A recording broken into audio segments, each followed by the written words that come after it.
Sexual assault is a significant issue in Missoula, but not just Missoula. It's a significant issue in most communities.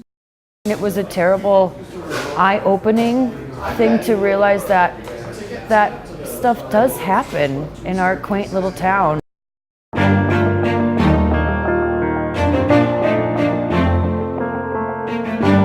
I'm a city council member. I'm city council. Co-owner at the Rhinoceros. Attended bar here for 11 years. Missoula County DUI Task Force Coordinator. Missoula County and the City of Missoula. Relationship Violence Services. The Student Advocacy Resource Center. At the University of Montana. Missoula College. Missoula Police Department. The YWCA. Missoula Forum for Children and Youth. I work at the City of Missoula and I'm its mayor.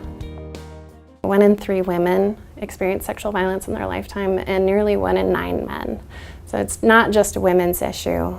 Assaults happen to anyone ranging from babies all the way up to our elders. In our research, when students report instances of sexual assault, sexual violence, we see a lot of co-occurrence of alcohol or other substances being involved.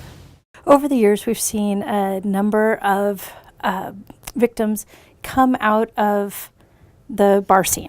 And they'll say that they were out with friends having a great time and then they don't remember what happened. Or they met somebody and that person started harassing them and followed them after the night at the bar. After enough of these stories, you start to think, what's going on? In our culture, we take the attitude that sexual violence is just inevitable, that it's going to happen and all we can do is warn women to keep themselves safe from it. Things like watch your drink, someone might drug it, or don't walk alone at night. When someone's assaulted, instead of asking, why was she drinking so much? What did she expect to happen? By going home with this person, asking, why did this person choose to assault them? Why did this person not stop when they said no? If they weren't sure whether someone was consenting, why did they keep going? Why didn't they just ask and clarify whether they were consenting? And those aren't the questions that we're asking. But when we start asking those questions, it's a lot more likely that we'll fix the issue because we're attacking the issue that actually causes rape, which is people are choosing to commit rape. Sexual violence is absolutely preventable. We've seen in other areas of public health where we've made real inroads. So drinking and driving, smoking, seatbelt use, helmet use. We see behavior change and we see culture change, and sexual violence is no different.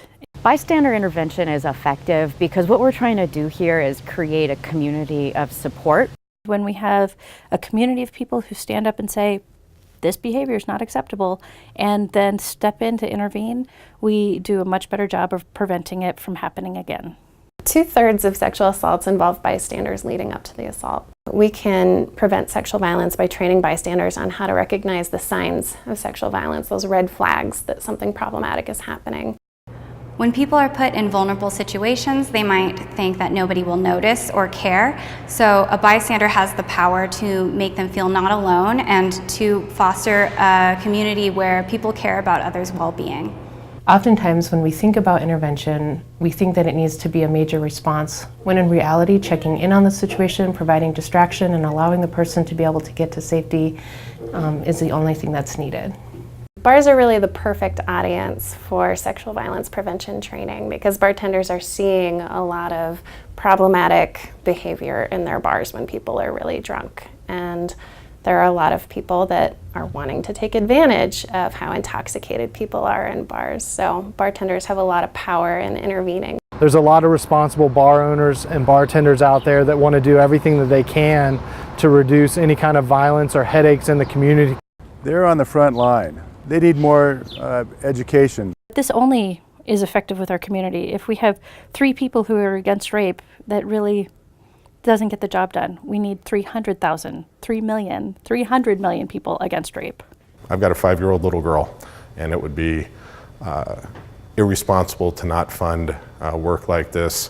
At some point, she's going to be 18 and 21, and she'll be an adult, and she's going to be in the environment that we're talking about here, and we need to invest in making that an environment of respect.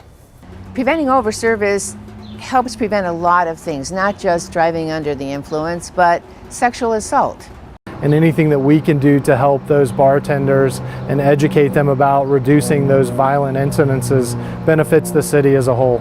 The more that we can have bystanders and people thinking about how substances and sexual assault often can be in correlation with each other.